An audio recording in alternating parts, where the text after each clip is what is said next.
Kouti Kolanda Makambo et qui n'a parlé du peuple.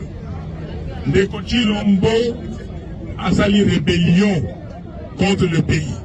Parce qu'il a sali rébellion contre la constitution. Alinga ça la coup d'état constitutionnel. Un député Babimi a dit que loi référendaire Wana, proposition Wana et qu'on les T. Alors, pour naïe les KT, ils ont dit qu'on y a bus au peuple. Ils ont dit qu'on y a député T, n'a sénateur T. Yango on a tout dit aussi les sa réunion na biso. Tozu Mikano. Tolobi boye. Tshisekedi azali kokosa bato. Ye basi bayokana na Kagame. Bayokana na Kagame bakabola Congo. Parce que Makambo yu koleka na parler du peuple ezali pona ko balkaniser Congo. Boyebi ete histoire ya balkanisation héros national na biso Lumumba aloba yango depuis 1960. Donc ye atikeli Kagame est ya pays ye azuba parti mosusu. Boyoki ngai? Yango wana tolobi boye. Il faut totia projet wana tobebisa yango. Projet wana eleka te. Pona eleka te, il faut ba action sur le terrain. Tobanda kopesa bino action moko. Action ya liboso. Tokosala ngo le 3 juin. Mokolo ya misa to ezali koya mercredi 3 juin. Tolobi boye. Moto nyonso, papa, mama, mwana, vendre ndako. Babe yango na français, ville morte.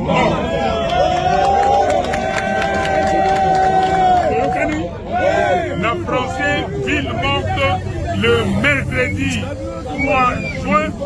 Sikoyo musana biso nini tokozonga kopanza yango na cité epai yo tovandi. Toyokani? Soki makambo wana esili tokopesa bino programme ndenge tokokende. Tokolemba te ti biso na ye tokokutana. Merci beaucoup. Kouti Kolanda Makambo et qui n'a parlé du peuple. Ndeko Chilombo a sali rébellion contre le pays. Parce qu'il a sali rébellion contre la constitution. Alinga ça la coup d'état constitutionnel. Un député Babimi a dit que loi référendaire Wana, proposition Wana et qu'on les T.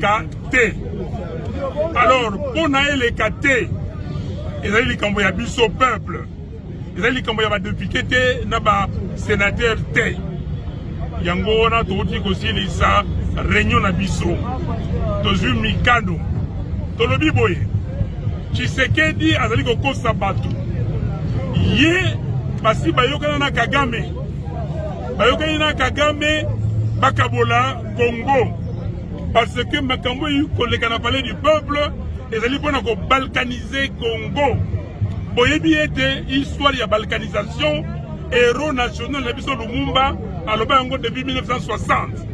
Donc ye atikeli Kagame est ya pays ye azuba parti mosusu. Boyoki ngai? Yango wana tolobi boye. Il faut totia projet wana tobebisa yango. Projet wana eleka te. Pona eleka te, il faut ba action sur le terrain. Tobanda kopesa bino action moko. Action ya liboso. Tokosala ngo le 3 juin. Mokolo ya misa to ezali koya mercredi 3 juin. Tolobi boye. Moto nyonso, papa, mama, mwana, vendre ndako. Babe yango na français, ville morte.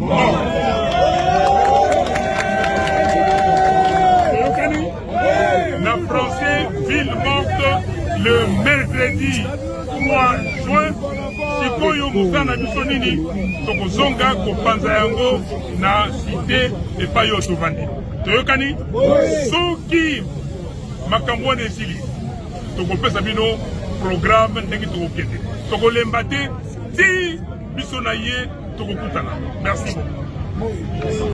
Le 3 juin, maman, papa, s'il vous plaît, bana batikala nandaku, chauffeur taxi tikala nandaku, écolier, écolière, Tikalandaku, étudiant, étudiante, bon Tikalandaku, fonctionnaire de l'État, Tikalandaku, mais surtout police, aux alliés apolitiques. Merci. Militaires aux alliés apolitiques. Merci. Vous êtes là pour sécuriser les Congolaises, Congolaises. Vous êtes là pour sécuriser les militants de l'UNC, mais aussi les militants, bien sûr, du C64. Nzambe Apa Moulabiso, le 3 juin, ville morte. Merci beaucoup. Merci.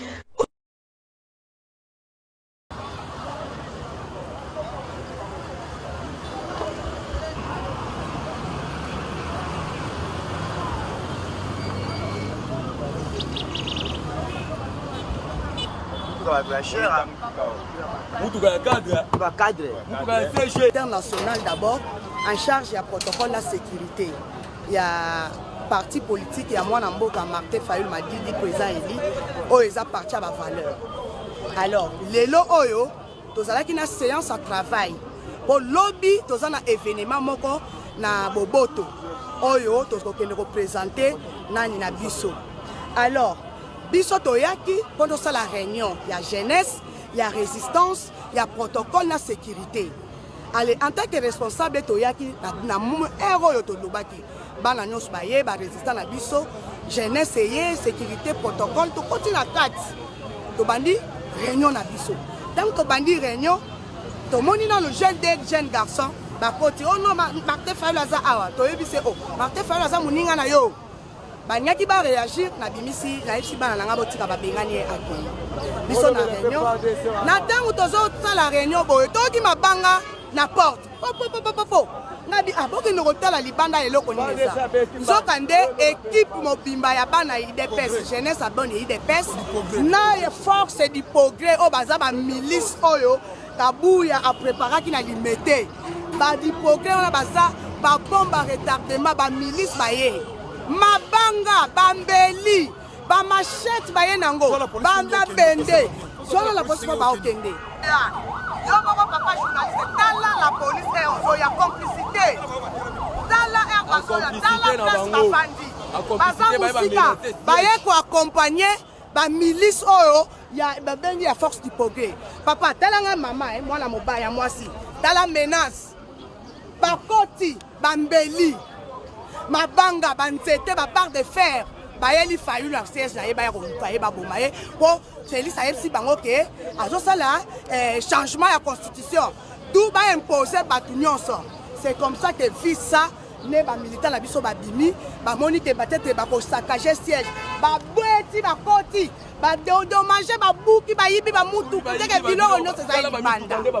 C'est comme ça que non biso to moni to accoster ba tangi mwana na biso Sephora ya mwana mwasi ba milice ya IDPS ba milice ya Félix ba kangi mwana na ba longole bilamba ba bandia ke ba violer ye na moi makasi boya koma pro na bango ni tete résistance o ya biso ya SD belelelo mwana na ba violer ba bombier minute tozo loba ba blessé ba uti ko zo mwana na biso mwa bobali ba katie lipeka chance biso moko na makasi na biso nzambe pe azali etake bana valeur nde ozomona la police ezaya ko bima sikoyo que notre autres sécurisé. FARDC bayana minduki. Oh eza siège. Eza nango ba uta ko bomela biso na mwana awa. Jires. Tozana na pota wana. Ba konzi ya FARDC bayana minduki ba beta la porte to fongola po bana ko kolanda ba. Ba koti ti bango na mona ba image. Ba landi bana bazo sala résistance. Allez baye ba accompagner na bana ba moto na la poda Niger na la police à FARDC baza complice pour ça na bango ba bebisa mais to yebisa bango boye ba obangisa biso te to banga biso to bunda pona ekolo muto alingi ekolo akondima te ba changer constitution muto alingi ekolo akondima te balkanisation esalema na mama to pemaka bana 9 mois boyo bisa président na biya ba lobaka soki Félix aluka kimia na bana Congo pakete mapeka na ye kozala kiloko ko mema bana Congo te biso ba mama to komi kolela maya misu na biso na se mwana o bota koma contre yo abomisa bato Fayulu asalini Fayulu asali pour atindela ye ba milice ba ya ko boma bana na bango. En tout cas papa journaliste okomona ba dommage ba sali muke naza nango na émotion yango wana poto landela na mwana na biso ba violer na oyo aza na hôpital le reste bazali oyo aza na mot peut-être ba résistance bazalaki ba protéger biso bana ba soki talanga bilamba yo moko moni papa journaliste donc toyebi to sa ndenge nini mituka yango nyonso epanzani tikoto batumbi ya kotumba mituka yango batie moto batumbi badétruire nyonso baparaprise mitraille nyonso oyo nyonso bamilisi ya Chilombo moto wana Reno nde baparkaki yango ntango bango baye po bakadre baya na Reno bapaki mituka bango baye basakage nyonso donc moni oyo eza bakadre basakage oyo mpe batima d'abord moto nango nde batie moto ntango bandeko wana bazobunda nde bandeko mosusu koto bazwa bazelo baboma sikoyo yango donc eza mutuka eza bakadre donc bakebisa bapanja yango bavitre nyonso ya bonitrese basatana na retour na bango kotala oyo eza baye ale koto retour alobi donc comprendre donc qui va cueillir des pestes justice eza ebino makambo nyonso eza ebino so boye koatake biso ntina base na biso yeside oyo eza provocation to nini bozoleka nzela na bino boleka normal moto asimbi bino aza te moto aprovoke bino aza te so bino bozoluka makambo mpona nini so tokalaki bino wana sava moto akale bino aza te baye basali sabotage bahypocrite bato ya Mese Kiseke basali sabotage bapanzi mituka batu baviole membre muyinga na biso moko sefora membre na biso siko tosali nini tobunda na bino ka jour à changement constitution boyebi biso pe très bien toza ebele bokuti biso muke mais bokoki biso pete na bitumba tobeti bino mais bozela jour à changement constitution des jours en haut acte oyo bandeko pona bengaka bandeko te po toa lisu bandeko te po na cadre ya révision ya constitution esimba te papa Félix yo mo oza témoin révision to changement yo mo oza témoin na 2016 tobima na balabala na Fayulu oyebi mais lelo ekomi nini ke yo okoma changer yango lisusu po na ba intérêt propre na otoboyi mboka Congo eza mboka ya mutu nyonso tout laissons les Congo pour les Congolais soki acte oyo babi programme baye kosala awa se otali nde mituka epanzani nde biloko bebi soki biso tolongola makolo na biso toke na 10e ri tosali sabotage oyo bango basali eninga bima nini di programme zo parvenir koloba na balabala kofinga président élu Martin Fayulu oyo aye mutu lokola nga na yo mais soki bameki kofinga oyo bango ekomi nini outrage contre les chefs de l'état biso toa batofingaka te bino mo bozomona bavoyu na bango batindi baye awa ekoma te ke oh non Cordon Serge afingaki aloba boye tofingi te tolobaka totia par rapport ya makambo na bango ba acte na bango mabe bazosala soki biso tokomi siko koagir bongo ekozala ndenge nini bandeko congolais fongola misu nde tolobaka lamuka lamuka congolais lamuka mboka ekende te conscience esala mboka ekende te tokoki koteka mboka epa bapaya te même moral Abisso, toza atana rapport moko na parti politique. On a tous saccagé tout. Mituka sur ma BBC. Donc faut l'état le quelque chose sur le mituka na biso. Ba client baza ba politicien te. Ba magasin ba politicien te. Mais tane ba saccager biloko na biso. Toza vraiment na passe na motem. Mituka nyonso baby. Tala so image ya mituka. Ba tumbi ya kotumba. Alors le pont la ba tchaki à côté ba tu bazo ya ndambu nde bango basali ni. Bayibi ba moto ezali libre ba ne ba saccager ba mituka nyonso ba autorité ya SID. De non de eza wana bango baza na mbongo ba balade ba opesa na ba jouer biso toza na mbongo te na ba saccager ba autorité na biso bazalaki baza na réunion quelque part ba yeko saccager ba mituka na bango na o ezalaki na kati ya garage na biso ya SID tozala nango bana na biso tozwa ça les a passe jeunesse aso mona ça les a passe to pesa biso bango basala nani mituka. Bonjour. Bonjour. Kotambala moko papa. Yuzala kotambala moko. Allô? Oui, président Martin Fayoulou, bonjour. Oui, bonjour. Oui, Namoni Bino Bosala Nini, Bocheville morte les 3 juin. Maintenant, la préférée, oui. Pourquoi Bochango peut nani na Goma te na Bukavu te? Bon, na Goma, tolobi o bakosala basala, mais aussi déjà na Butembo, na Beni et partout. Bon, na Goma sikoyo, omoni kuna bato baza ko diriger kuna baza bato yo baza ba rebelle. Ah, yo kota wa penda osaka. Malembe, que wileri. Bon, président Martin Fayoulou, je crois que nous avons le mois constitution ya Zaïre, à l'époque à Zaïre, la constitution au Congo. Wapi place congolais qui bien, malgré 32 ans, il y a dictature à Mobutu. Voilà. Parce qu'à l'époque à Mobutu, on était bien. Oui, on était bien, mais à cause de la constitution, constitution est constitution à Mobutu. La constitution est Sikoyo. Makambo est kuna, loba nangai et logo ni changé. Mais attendez, Makambo est l'article 217. Et c'est la constitution à Mobutu. Ce qu'on a la constitution à Mobutu, article 69, et ça l'indenge moko na article 217 yalelo. Mais on a raison. Malamu parce que les bateaux baza ko kambamboka bango mutu bakosala ete bato balia malamu balala malamu balata malamu. Bon, président Martin Fayoulou, excusez-moi avec beaucoup de respect que je vous dois. Mais pour la constitution na moni bino bozo bimisa bana bato. Mais sikoyo lelo makambo eleka na este. Makambo eleka na este.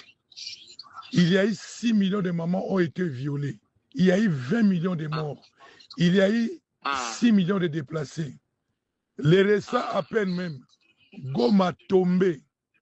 Namaboka M23 dirigé par Gagame. Tomoni Bukavu tombé. Mais pourquoi pas que Bino peut faire une manifestation contre Gagame? Papa, yoka nanu, zala nanu moto. Manifestation boninga ina salisi contre Kagame, contre Batouana, contre ba rebelle.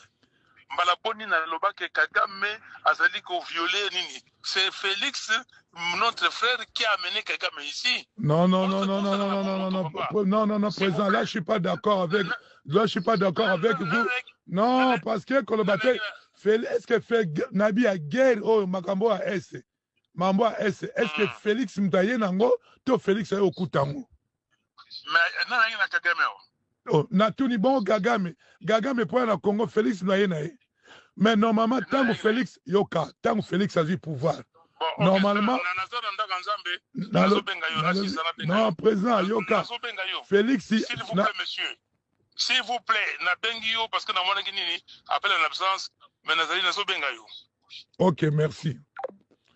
Bon, président, président Martin Fayoulou, Kolobake Félix Mdayana Gagame, je suis désolé. Nabia, bitu agression rwandais, Oezana S, ça fait 20 ans. Félix est en du pouvoir. Il a cherché à avoir la paix. Parce que guerre est si là, on a guerre, guerre est si là, on a paix.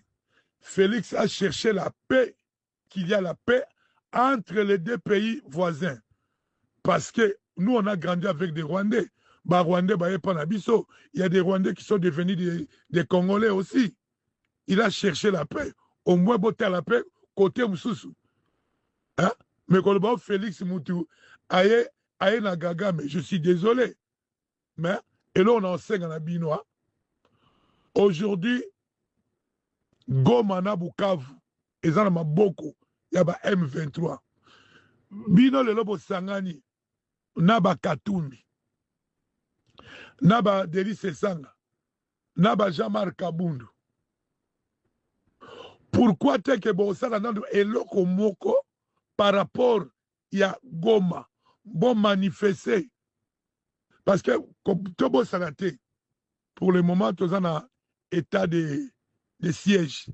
même la carte de la constitution voilà pour na eloko mo peut changer dans le pété pour constitution oyo et ça on peut l'avantage na biso te boye bien ou bien constitution na va changer en côté dans l'état de siège pendant l'état de siège normalement élection présidentielle peut cause la pété pendant l'état de siège modification de la constitution peut cause la pété parce que pour le moment boza batu moko il fallait qu'il boya pembeni ya président Félix pour attendre là il ma beaucoup il fallait boya bovandi bosololi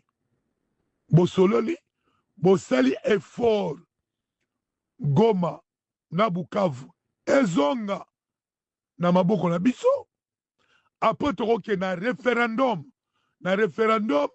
mututu azala droit parce que na minute oyo tokoki kosala référendum te sans Goma na Bukavu tokoki pe ko changer constitution te sans Goma na Bukavu donc il fallait qu'il te privilégié nous babiloko oyo eza important pour na peuple bon solo la bon na dialogue moko oya ya bino tout mais bino par contre bino bo sala intérêt na bino mutoko a Katumbi boyebi position na ndenge ezali Katumbi bacha azaki gouverneur na Katanga abomani aboma chemin de fer pour na ko remplacer na batrack dépôt na Zambie embauché 80% ba chauffeur zambien Moïse Katumbi ndenge aza wana ateka Mobutu atikaka 144 carrés miniers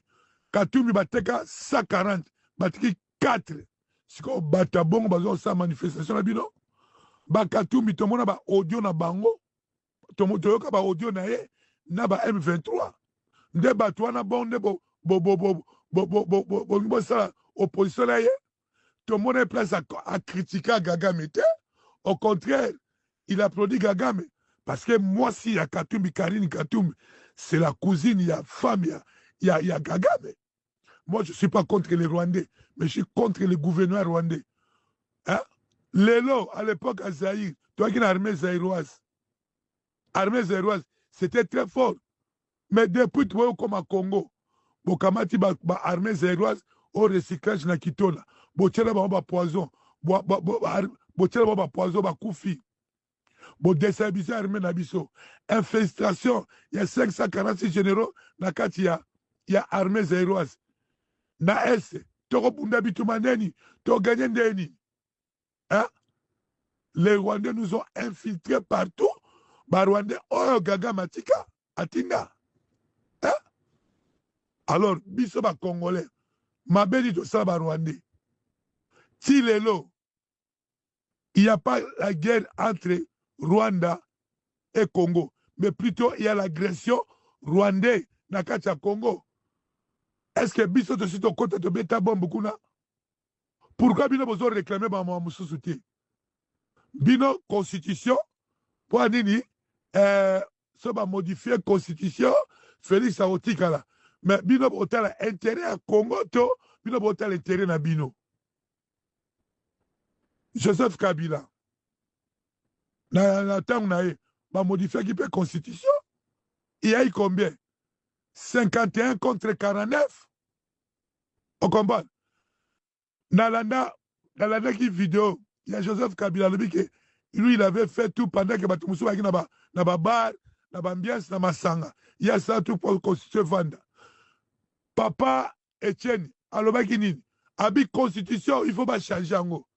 Est-ce que papa Etienne grand politicien grand opposant 37 ans dans la botika au distraire biso bozo na bana na bino bozo bana na bino bobi misabango botika ko kene ko intoxiqué bandeko na biso a chango bo fungola misu Fayulu atongela bino ta dispensaire moko te Fayulu azui mbongo na gouvernement congolais le lalo tonganda ko étage mais Fayulu azo mbongo pa Kagame opposition à Congo et ça dirigé par Kagame Delis Esanga abenga président Félix asenga rapport akoma ministre mais tango Snell azo pesa électricité te batu ba mulili pourquoi besoin de manifester pour la population Tant qu'il y a insécurité, on va lever.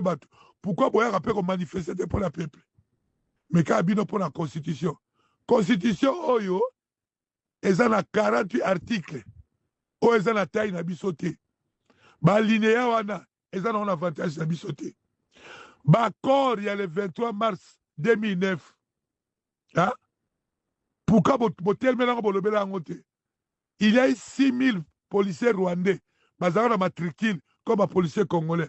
Pourquoi vous avez dit Fayoulou, botika au distraire bateau, botika au distraire bateau. Bo banana, bo bisa nanga kuna, nanga, mbutu mutu azocha, nanga, abomisi bateau, ba violé bama, ba nabiso, bo keba. Ve, position.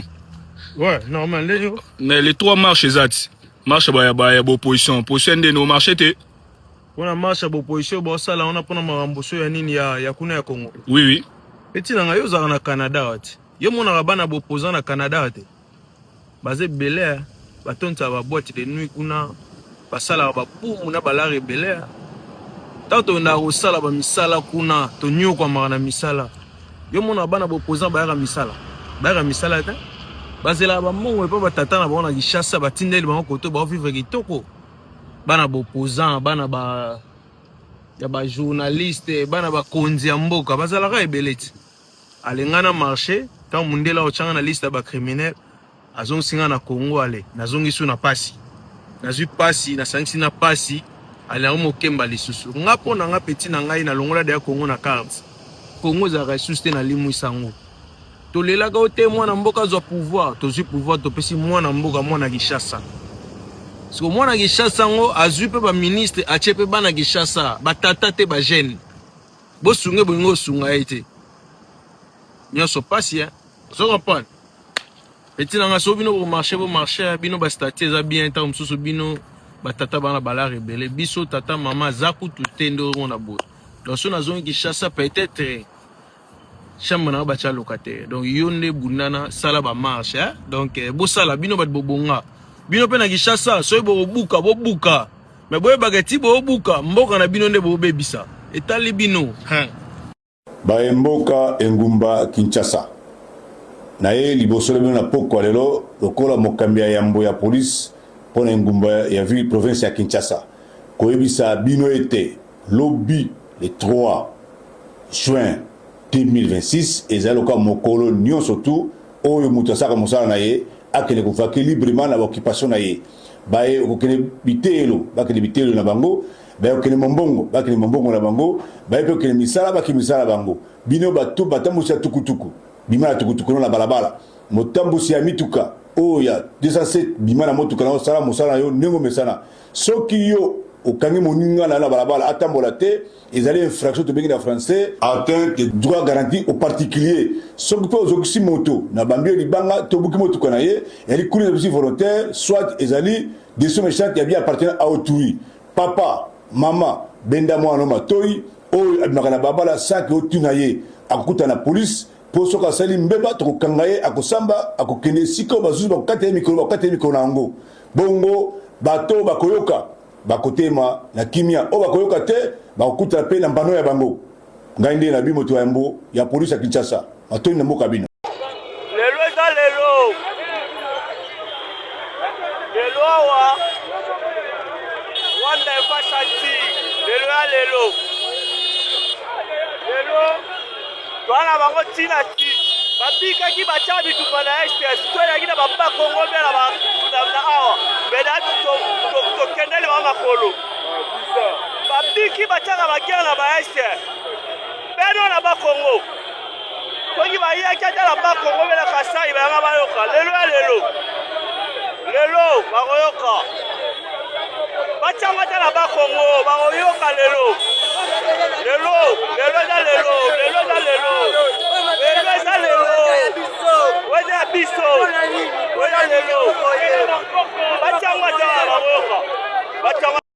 Ça, c'est le boulevard Salongo à Rigini, l'avenue boulevard Salongo, le quartier Rigini, dans la commune de Lemba. Et il est 7 heures et jusque-là, il n'y a pas une grande circulation. Le tâche que vous voyez ici, c'est le pneu que l'on venait de brûler. Voilà. 7 heures, pas de circulation. Non, la population vraiment observe cette ville morte. Oh, il y a sauté moto ya bitabe.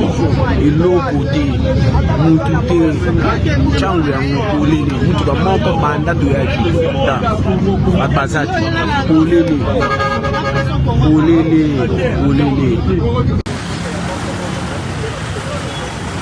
Le 3 juin, ville morte échouée Mobimba, population Baboyi, Tarabangoyewa, Pelé. Ville morte, il y a votre ville morte. Votre ville morte. Tarabangoyewa, j'étais dans le sabbat. Votre maladie, la population ici, comme Pascal Nanda, ville morte en vol. Le 3 juin.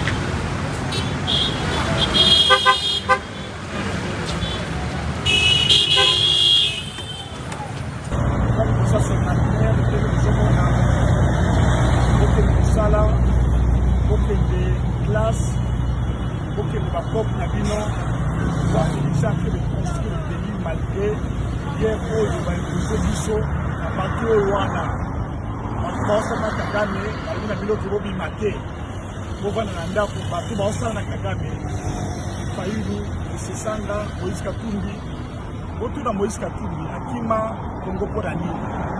C'est là qu'il y a aéroport pour amener ma jeune à Katanga, comme à déserter, parce que la formation à Rwanda, pour déstabiliser le Congo. Cette formation à Zombie, à Katanga, pour déstabiliser le Congo, Congo est dans la guerre. Aussi, ça va être un excellent, c'est le Mikaku. Dès que cela qui coule dans la physique. Na nembo ete okotimbela kopu na bango ke basalaka ba aéroport sikomo tuna fayi mbongo oyo ya kopesa bato façon bouwa otala otambula okosala kopu na bino ngai lobi na kosala rocade na kolakisa bino nzela tozosala rocade depuis Kinshasa existe. Il y a jamais de rocade. Les Azotunga. Mara Bandundu. RN17. Mongata Bandunduville. Les Azotunga. Mara Kasai. Les Azotunga. Il y a Kanababouzi, des Osila. Mara Congo Central. Au moment de vous avez promis que on sait la blonde Zela il y a Tchela asali yango vous voyez dans la qui non to boy mbongo na bino Tchela zifwa Tchela isalami de lo bozolo na boma au comité la Congo central na Tchela vous allez même pas une heure pour lui tout ça soumis tout ça rapport à nos propos de banane en Tchela stratégie.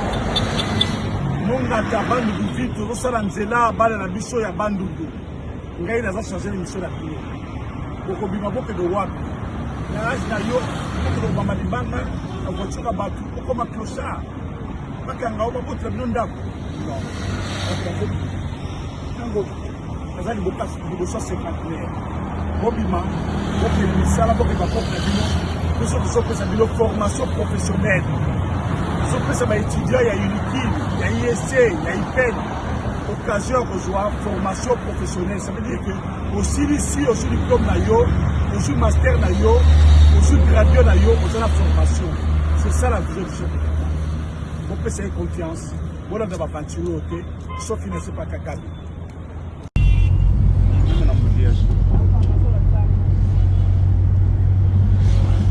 Les demandeurs de visa sont là.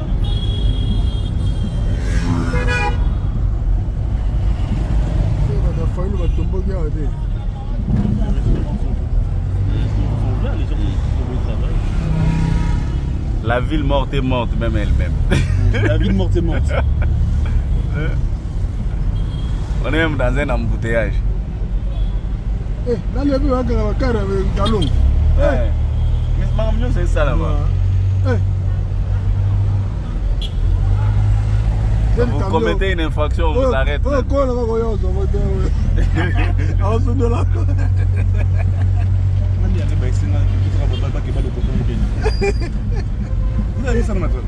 C'est où? Là où vous étiez garé, la voiture noire qui était à côté. Non, je pas fait attention. Ils sont pas sûrs que l'autre gens au Congo gagne ça la bien. Ils sont étrangers dans Boga na biso. Ils sont étrangers dans le bisayo. Ils sont pas fatigués. Attends. Ils filment. Yokani. Oh, reprendra. Ils sont pas peuple congolais tout ça. Oh, reprendra. On va battre à Pondo na tomate. Tala makam. Tala biloko ya. On va battre ça. Oh, ville morte, ya wapi? Ville morte, ya wapi, papa? Wani c'est biso ville morte. Namona bemba ville morte, papa. Bemba ville morte, ya wapi? Bemba ville morte, ya wapi? Failu Azanad. Bemba ville morte, ya wapi? C'est communicateur défenseur Joseph Moussa. Voilà. Voici où est la papa, changez Borwana. Changez Borwana.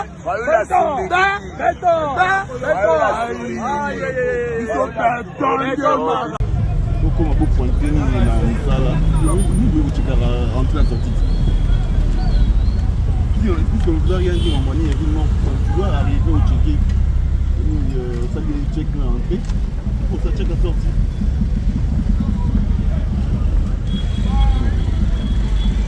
C'est bon.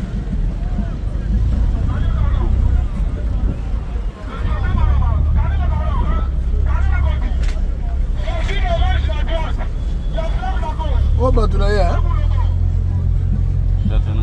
Il y a Fayoul. Fayoul, alors, il va te bimater, il va te faire ça, il va te faire bango, que l'on va te faire. On va associer la mécanicien qui prend ça.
Mercredi 3 juin 2026.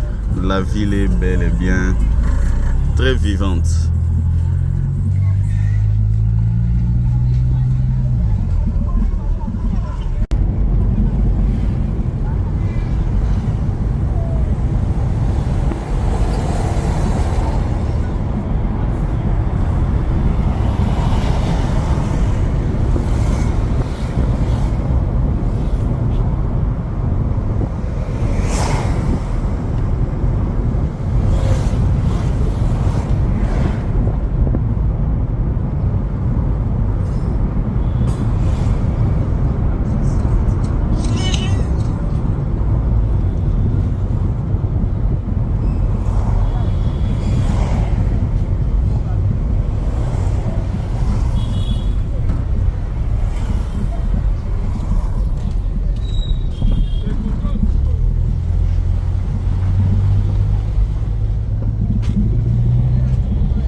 Nous avons constaté qu'aujourd'hui c'est le 3. Les soi-disant opposants avaient déclaré qu'aujourd'hui il y aura une ville morte. Est-ce que les élèves, vous n'avez pas étudié? On a étudié! On a étudié les examens! Certainement que tout le monde est pour le changement de la Constitution. C'est bon! Applaudissez pour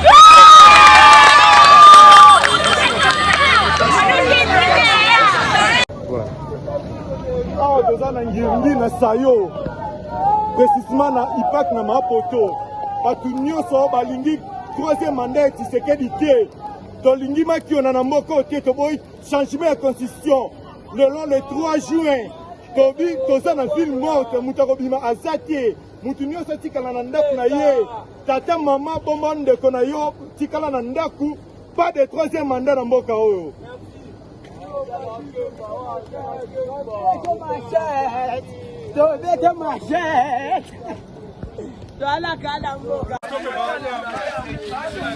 Yamboli lelo na bilenge mpona koyebisa bandeko ya Kanluka pendant que Kanluka eza na eta boye tokotika te ndeko Tshilombo changer constitution.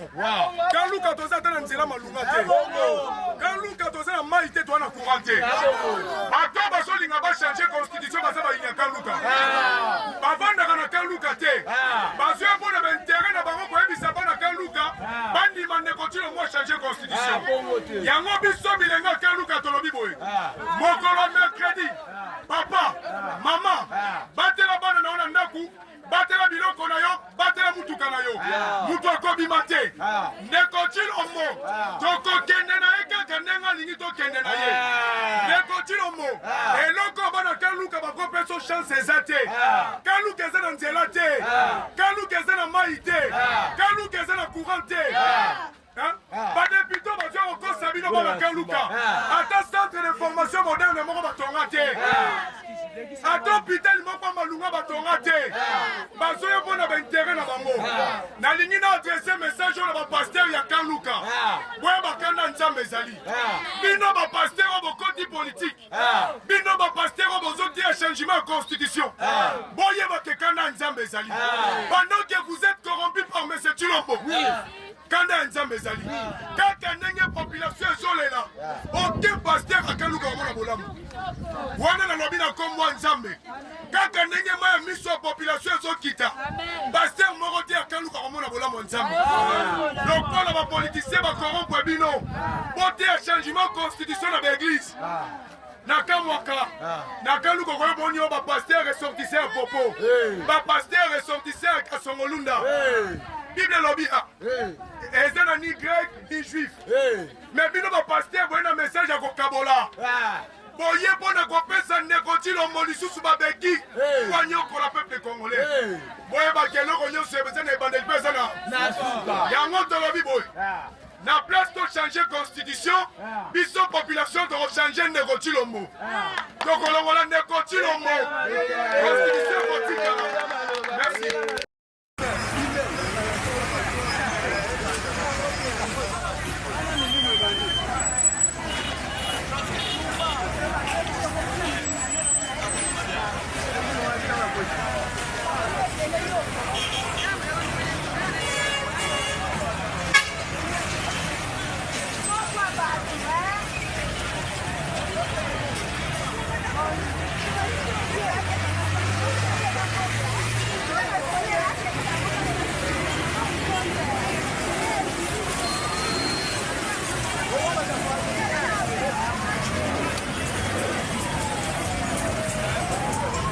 Mamadou, lorsque je vous disais qu'il a été contacté à partir des États-Unis. Et j'ai dit, excusez-moi, à Vital Kamerhe, faites attention de ne pas aller vous s'allier à Kabila.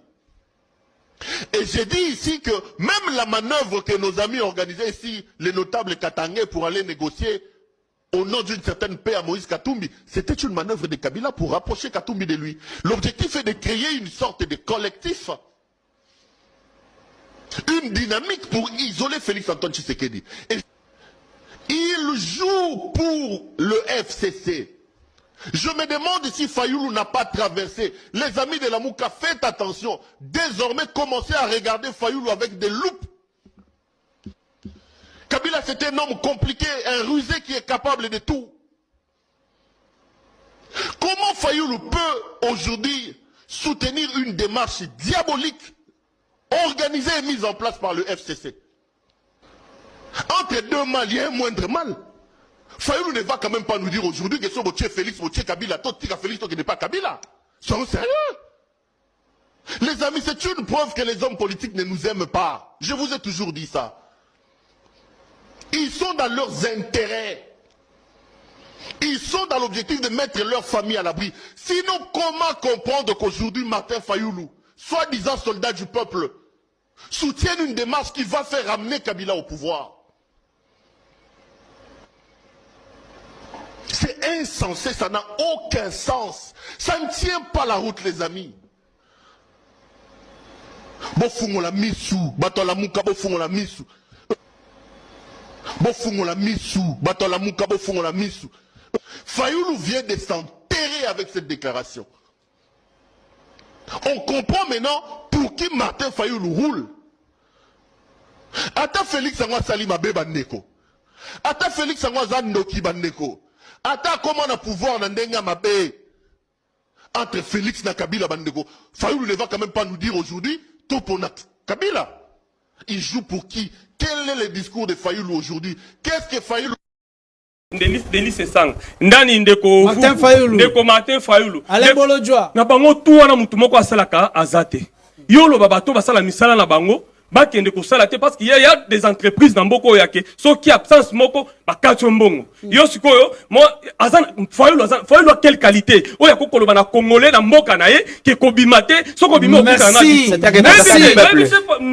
ndeko Isaac tikana no parce que minute na ngai kokite na chelo chrono apona kanga malam oya kobima to akokutana na biso na uti kopesa ba lettre na ba supermarché nyonso papa na biso mboka ozo mona moni démocratie.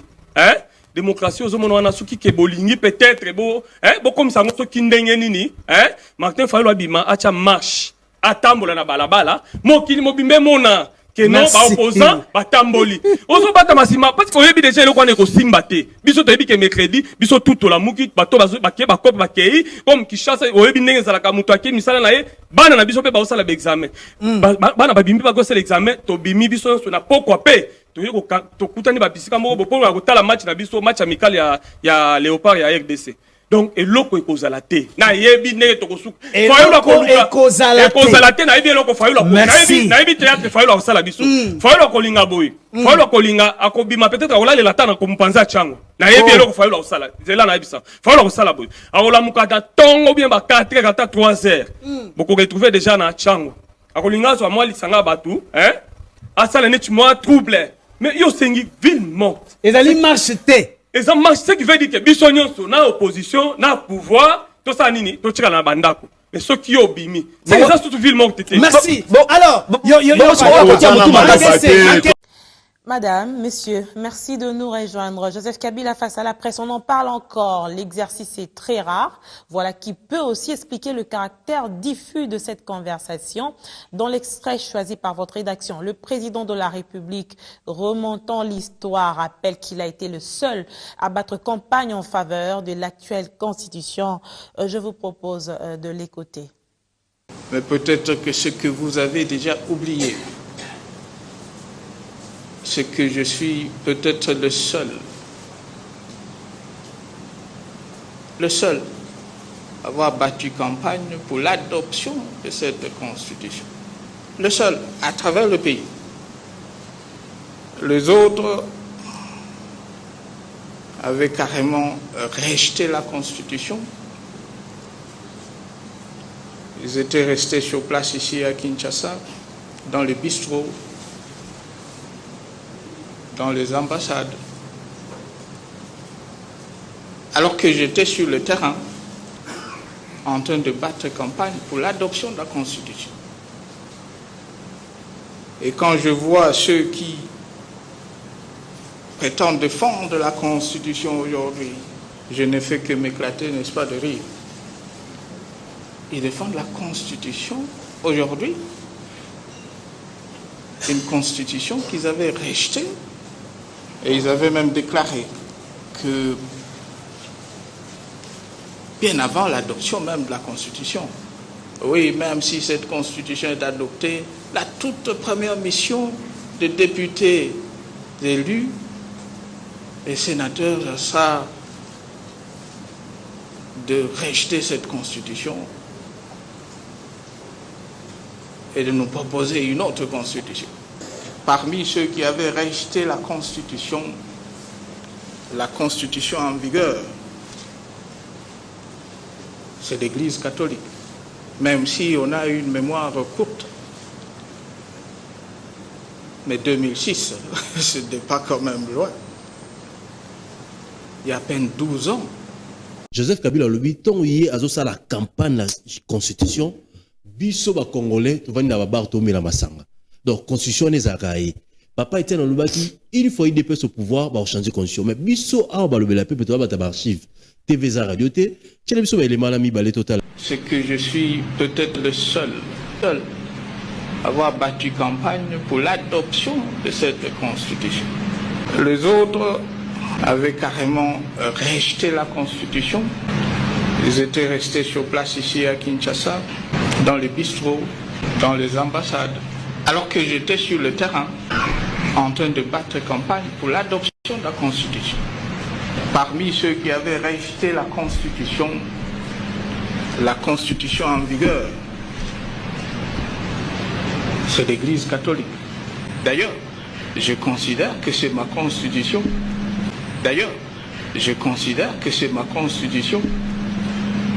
Mais l'UDPS, une fois au pouvoir, il y aura un parlement de l'UDPS et de l'opposition actuelle qui va instituer une vraie constitution, pas ce truc ici que personne d'ailleurs ne respecte. Nous allons faire une vraie constitution, comme je viens de dire tout à l'heure, nous rapprochant de ce qui a été fait par la conférence nationale souveraine.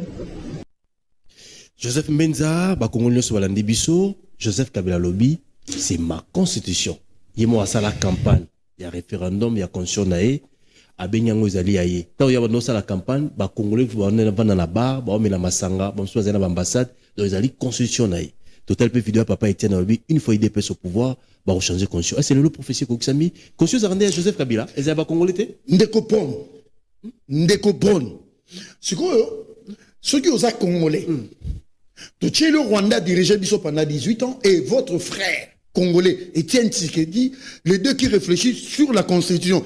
Bota la même terme où ils ont bimana monoko ya bato. Au moment où Etienne Tshisekedi il parle pays, il parle de la légitimité, mais un Rwandais qui nous a dirigés protège la constitution de Rwandais et des étrangers, des belligérants pour dire que c'est ma constitution. Jamais un président dans le monde ne s'est arroger le droit de dire que c'est ma constitution. C'est la constitution de la République. Rien que par ces mots, il faut changer la constitution. Mais ça ne vaut plus la peine. Parce que Moutoumouka le bizaï. Abattre un mot campagne, yemoko. Abibi som sou tozana ba bistro. Toba mbenda. Quel monkeri, quelle méchanceté. Mais si vous place on a même réflexion dans musique zani. Alors bien l'église catholique. Mais c'est les mêmes. Il y a on a interpellé à Mbongo et les autres. Mais pourquoi? Mouto a lobby sa constitution nanga. Abibino boboya kiango. Mais les mêmes lelo, basana Kabila oya lobaki constitution naie, vous allez quitter. Basana Kabila lelo pour dire que totel mais là Félix a changé constitution. Yango place nazo mona ba philosophie belé ba bouke belé ba mbongo ba tangi ba komi na ba problème na mitou ou bien ni. Étant donné, na pesi raison na mutumoka nani Augustin Kabou Alobakit, Monseigneur Ambongo, Aza la constitution copie, Chole, Mouteba, Oye Salamakawana, Oye Bamou Pene Badirijaka. Normalement, ce qui te y est approche, il y a feu Etienne Tshisekedi dans Moulumba. Notre mentor de reste mémoire, normalement, les catholiques, il fallait pas la même conférence, constitution élaborée en 1992. Et ça, il est pestin. Est-ce que tu comprends la logique? Nabandeli. Parce que mon sein, on aime des médiateurs. Nabandeli, Congolais, je pas tué au Panzango. Toko changer. Constitution à Congo, toko changer ango. Batata, ba mama, banga. Partout besoin mi. Lelo toza ko lobela makambo ya changement ya constitution. Parce que constitution mboka ya Congo ezali ya individuité, mais kasi ezali ya mboka, ezali ya ekolo, ezali ya moto te. Alors yango to sengi na Sénat. Sengi pour le Parlement, pas pesa biso maboko pour le changement de la constitution. Toko changer te, toko changer te. Toko changer ango. Toko changer ango. Pour la constitution et bongi ezala malamu pour le peuple nyonso ayeba ke mboka na ya Congo eza ko évoluer. Pour mboka évoluer, il faut constitution en échanger. Donc, quand tu as la constitution à Kalaté, le monde mobile s'est évolué. Et tu as la Kabisomoko. Bon, on a une constitution, ça a plus de 20 ans. Ils ont raté, il faut changer. Et changer la mentalité. Donc, changer en gros. Donc, changer en gros. Donc, changer en gros. Donc, changer. L'objet de standard, na liège, kuna léopard, azarobeta. Petoko longa. Débat sur la révision constitutionnelle, la diaspora congolaise s'en mêle. Depuis la Belgique, le Front Uni pour la RDC annonce une grande croisade scientifique sur la réforme constitutionnelle dans plusieurs villes d'Europe. Des éminents orateurs sont attendus pour élucider le bien fondé de cette démarche de la réforme totale de la loi fondamentale. Plus de détails dans cet élément. Réunis à Bruxelles en Belgique, les membres du Front Uni pour la RDC sont d'accord à l'idée du changement de la Constitution en République démocratique du Congo. Et dans ce cadre, ils annoncent une croisade scientifique sur la réforme constitutionnelle en RDC qu'ils organisent à travers plusieurs villes d'Europe. Des éminents professeurs d'université, constitutionnalistes, politologues, sociologues et autres experts, parmi lesquels le professeur Évariste Bouchab, Émile Bongeli, Placide Mabaka, Vincent Kangulumba, Dieudonné Kalouba, Boniface Kabissa, Jacques Njoli et Jean-Denis Kassessé sont annoncés. L'objectif est de rétablir la vérité, déconstruire les manipulations et éclairer la diaspora par une réflexion scientifique, pluraliste et contradictoire autour du thème « Révision ou changement de la Constitution en RDC, pourquoi et pourquoi pas ?» Mutuna Muto, azan mituna nae. Bato baza pour Bazali. Et va changer, va réviser la Constitution. Bato peut baza contre Bazali. Yango, Front Uni. Chacun de nous a ses préoccupations, soit pour ou contre le changement de la Constitution. C'est pourquoi nous invitons les experts dans cette croisade scientifique pour qu'ils nous expliquent le bien fondé de la révision ou du changement de la Constitution. Experts, ko expliquer biso ce qui révision de changement de la Constitution, pourquoi va changer et pourquoi pas va changer. Cette croisade scientifique se déroulera successivement à Paris le 20 juin 2026, à Amsterdam le 27 juin, au Luxembourg le 4 juillet, avant de s'achever par une étape de clôture à Bruxelles.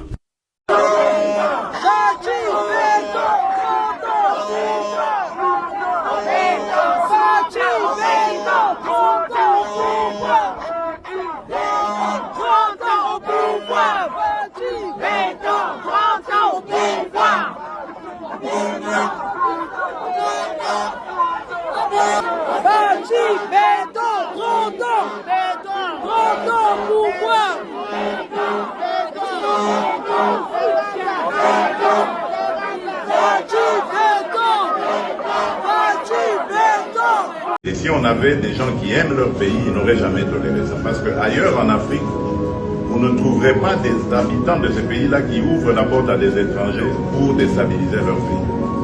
Donc c'est pour ça que nous devons apprendre à nos enfants à aimer ce pays, cette terre, ce sol qui n'est que le seul que nous avons. Mondial. Pour relancer la SNCC. Pour relancer la SNCC. Nous sommes en 2014. En 2014. Je me rappelle plus. Oui, oui, tout à fait. En 2014. Ok. La Banque mondiale avait financé la SNCC avec cette somme pour qu'on puisse acheter et les locomotives, qu'on réfectionne la voie, n'est-ce pas, qu'on paye certains pensionnaires. Et à l'époque, vous êtes cadre à la SNCC. J'étais membre du comité de gestion. Ok. Donc j'ai siégé parmi les grands mandataires. Et moi, je m'étais opposé à ça. L'argent était arrivé. Mais on n'a pas vu l'argent financer le projet pour lequel cet argent a été destiné. Non, mais je me rappelle, à l'époque, je suis journaliste à Digital Congo. On nous avait invité à l'époque Matata à la primature. On a fait des inaugurations en pompe. Je me rappelle, la fanfare avait joué. Tout ça, c'était des opérations de saupoudrage. C'était quoi? Parce qu'après, on nous a dit que c'était plutôt des vieux gambards qu'on a rafistolés. Vous étiez de l'intérieur. C'était une corruption. Les 250 millions n'ont jamais servi à relancer la SNCC. Mais j'avais dénoncé ça. Nous étions partis, même à Kinshasa, pour discuter avec le gouvernement, avec même les gens de la Banque mondiale. Parce que ce que j'ai compris, c'est quoi, M. Perrault? L'argent, les organisations internationales que nous voyons, ou les organismes internationaux que nous voyons, ils donnent avec la main droite, mais ils récupèrent avec la main gauche. Nous avons dénoncé cette histoire-là. L'argent n'a pas été affecté pour acheter des locomotives. Ce que vous avez vu, justement, c'est après qu'on ait dénoncé, pour camoufler, il y a eu un supplément de 57 millions de dollars. Mais les 255 millions étaient partis où? Matata avait volé, c'est Kabila qui avait pris l'argent. Ça s'est volatilisé, destination inconnue. Non, mais attendez, moi, je cite les noms des gens. À l'époque, moi, journaliste à Digital Congo, on nous amène, Matata Ponyo va s'enorgueillir, on dit on relance la SNCC. Qui avait volé cet argent-là? Vous étiez dans le comité de gestion. Mais justement, ce que je vous dis, l'argent n'est pas arrivé à la SNCC. Mais qui a volé, justement? C'était parti où? Mais je ne sais pas. Je ne sais pas. Moi, je vous confirme que l'argent n'est pas arrivé à la SNCC. J'avais dénoncé. Pas moi seul, tous les délégués syndicaux de l'époque avions dénoncé ça.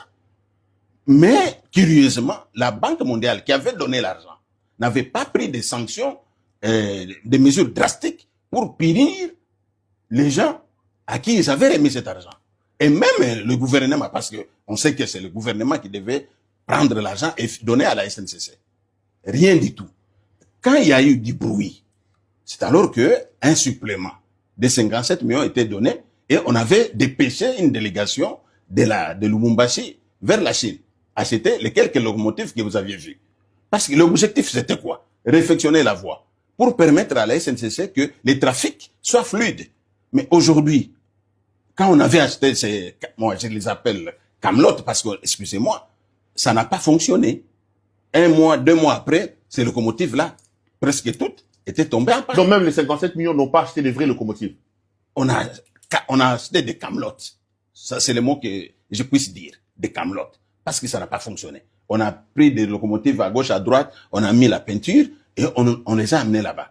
1 mois, 2 mois après, et il y avait même d'autres locomotives il y avait un problème d'écartement de voie.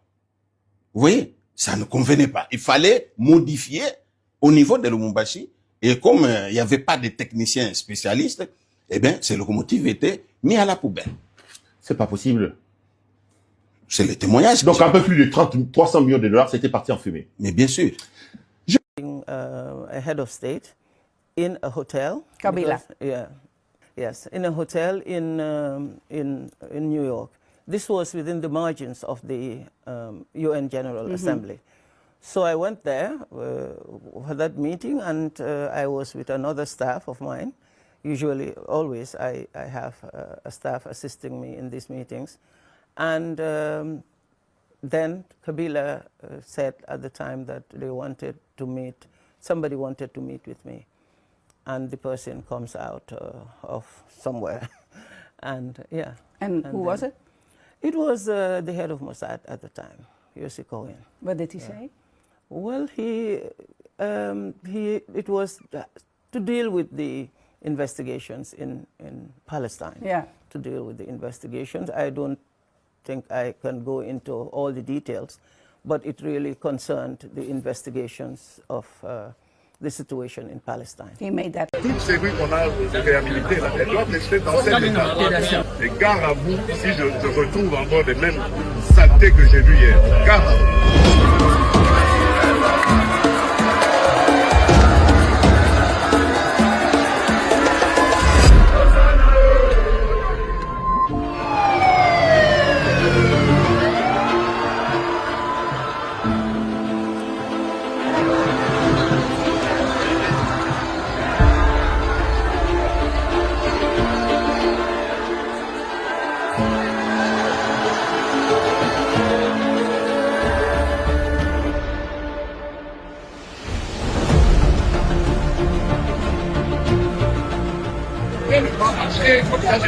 Et désormais, plus personne ne peut vivre dans les rues.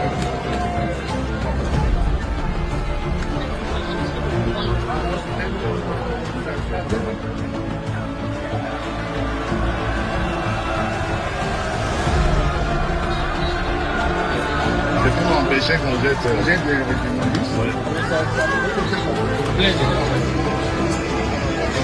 on a mis beaucoup d'argent pour que ce soit propre, pas pour que ce soit ratieux comme ça, comme j'ai vu dans les images hier.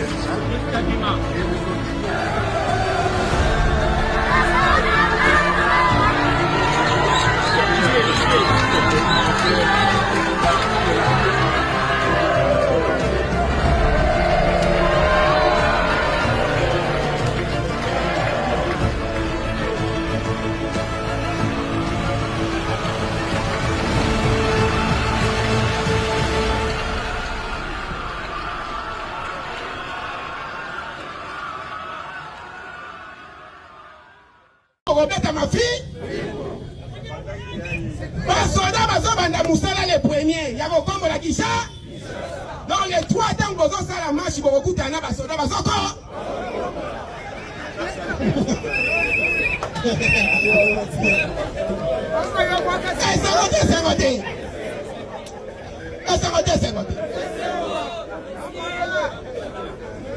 Bumba leli na munako ya mo.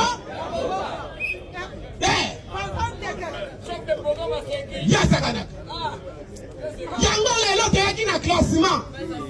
Il y a les 3 premiers ministres. Teyaki na classement lelo, il y a les 3 premiers meilleurs gouverneurs. D'autant il y a les 3 premiers meilleurs gouverneurs. Il y a les chefs qui morts.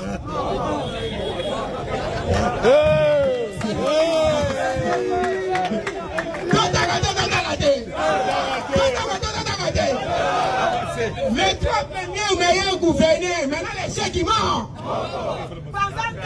Premier de la classe, il y a un gouverneur Nyonso avec 99,8%. Fifi Massou,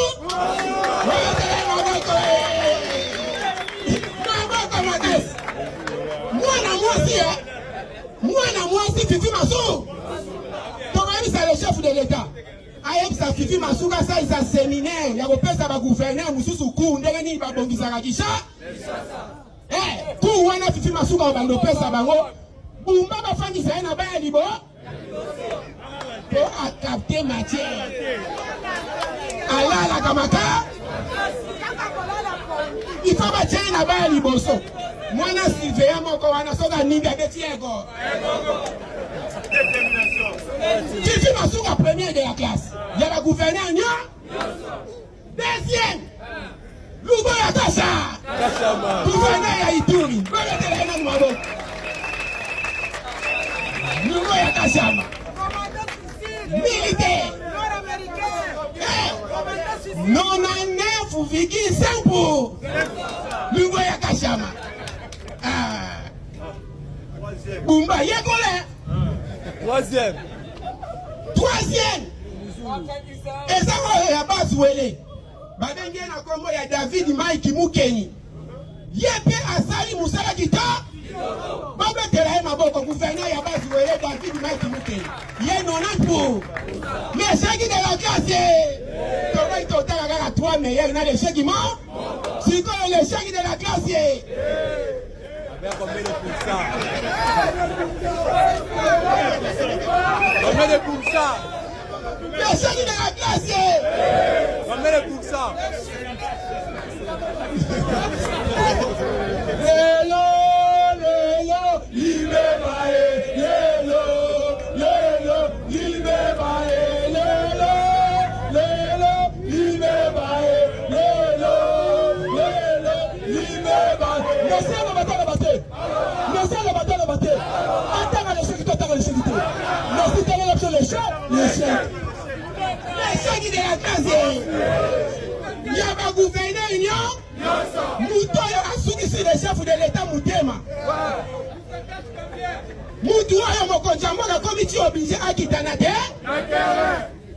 L'échec de la classe, c'est Bumba.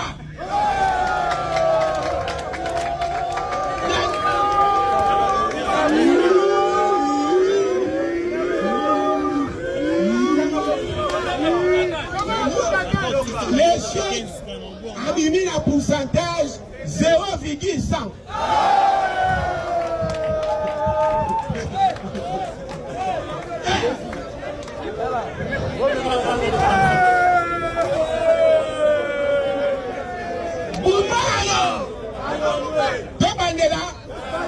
L'échec de là, Bumba 0,100.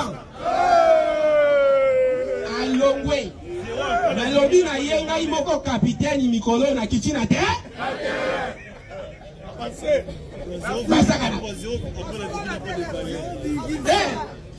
Non, le pourcentage yoyo, moi on peut attaquer pour matiser la classe exacte. Pour oyo, les pourcentage moi la classe sur gazui, parents na il faut abandonner.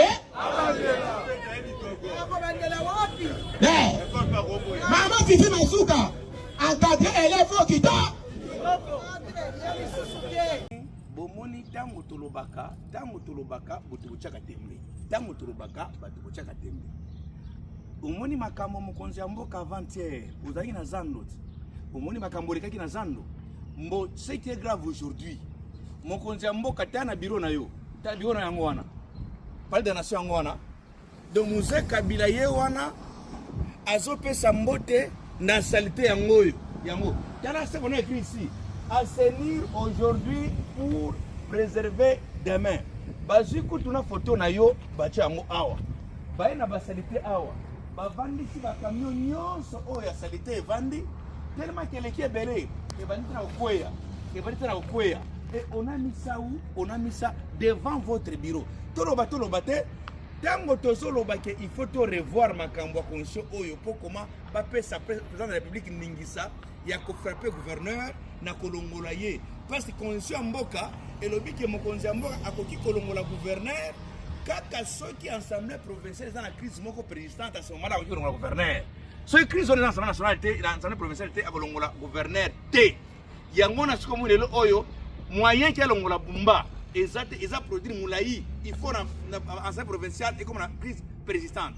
Tout changer constitution pour ça mokozamboka pouvoir, il a lobby à moni bongo, gouverneur a incompétent bache libanda. Bozo mona tabino moko, bote la tabino moko ni dans la en plein centre-ville. Kuna eza nini? Centre financier. Awa eza ndako chef de l'état, bureau de président de la République de benga maison blanche à Congo. Bote la tabino moko donc Moussa Kabila statine wana ezo be salité mote. Na pesi bino mote. En tout cas, chef de l'État, Batu Oyo, général Okoti Kabwit, ceux qui filment na fimbo, beta Batu Fimbo, Naumbi.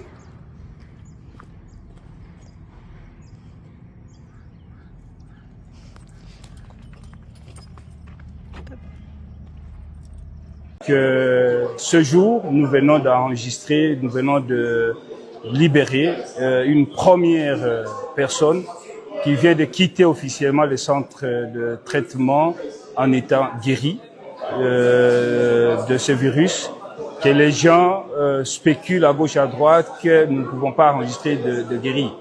Mais nous vous informons que après notre arrivée, l'Excellence a déclaré l'épidémie le 15 et le 17. Nous nous sommes déployés sur le terrain. Une semaine de intense activité. Aujourd'hui, nous enregistrons le tout premier guéri et dès la semaine, nous allons encore vous présenter d'autres guéris de façon solennelle. Pour raison de famille, la famille a évité que les images puisse être publié.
Le Canada emboîte le pas des États-Unis et il va même plus loin. Ottawa qui vient d'annoncer la suspension des documents d'immigration. Blocage des entrées pendant 90 jours. Alors il s'agit des visas de résidents temporaires déjà approuvés. Il s'agit de l'AVE,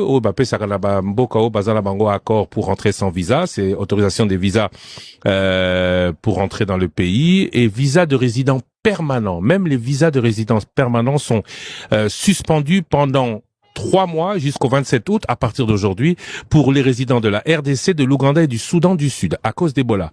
Concrètement, même si un voyageur possède déjà un visa valide, il ne pourra pas embarquer ni entrer au Canada. Ça veut dire le kola biso tozaliawa, tolinga soki léopard leka ki soki le kola léopard a koleka na 16e de finale, peut-être ba kenobet à Vancouver, à Toronto ou à Montréal, même biso qui avons des visas, nous ne pouvons pas entrer. Cette mesure qui prend effet immédiatement pour une durée initiale de 90 jours. Ça veut dire tous les visas, bateau, congolais, bozana, visa, mikolo, 90 jours, bozana, droit, ya, au kotate. Bateau, baza déjà na kati, ils ne sont pas concernés. Ça ne concerne que ceux qui sont à l'étranger. Les Américains ont dit 21 jours, les Canadiens disent même pour leurs ressortissants, il faut faire attention et bien se prémunir de plein de détails. Si vous avez séjourné en République démocratique du Congo et vous voulez vous y rendre. Alors maintenant, conséquences. On va revenir avec tout ce qui est diplomatique et Roger Muntu, nous espérons pouvoir l'avoir au cours de cette émission, parce que Roger Muntu de la Voix de l'Amérique était à Kinshasa, il est de nationalité américaine, il est rentré aux États-Unis. Il serait intéressant qu'il nous explique comment ça s'est passé. Mais conséquence, il y a décision Canada Azui. Tango léopard ba le Canada 16e, so ba Nekobet à la Toronto, il y a des léopards qui ne pourront pas entrer. Parce que les visas auront été annulés. ils sont de nationalité congolaise. Je ne vais citer que Chancel Bemba, Fiston Mayele, Meshak Elia, Edo Kayembe et Brian Sipenga. Ils ne pourront pas rentrer au Canada. Même des membres du staff technique. Tous les membres du staff technique local qui sont là ne pourront pas rentrer. Soit qui viennent du pays, soit qui sont congolais. Voilà. Et tous les Congolais et même tous les Européens qui ont des autorisations de voyage AVE équivalent à États-Unis pour Bakotana Canada ne pourront pas rentrer parce que s'ils résident en République démocratique du Congo, s'ils ont par exemple un passeport d'adresse à la République démocratique du Congo, Congo, tout est annulé. Mais ce serait quand même La RDC rassure et séduit en même temps. Invité des marques du groupe Kroll, influente firme internationale spécialisée dans la finance, les mines et les lobbying, l'acteur politique congolais Freddy Kita a dressé un tableau qu'il juge particulièrement encourageant de la situation politique, sociale et économique du pays.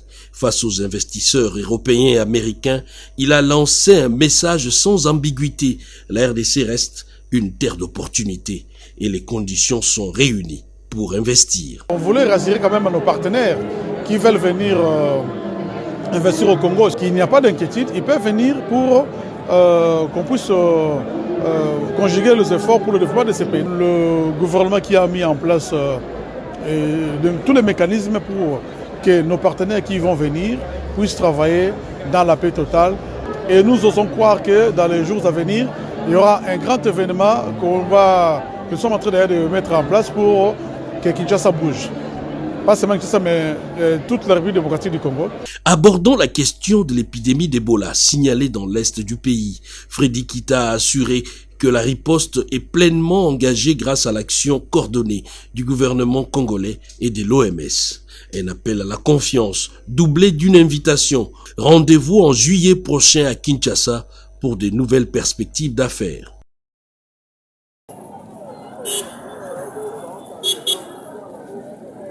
Tout est calme chez nous, les stations fonctionnent.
Bloqué,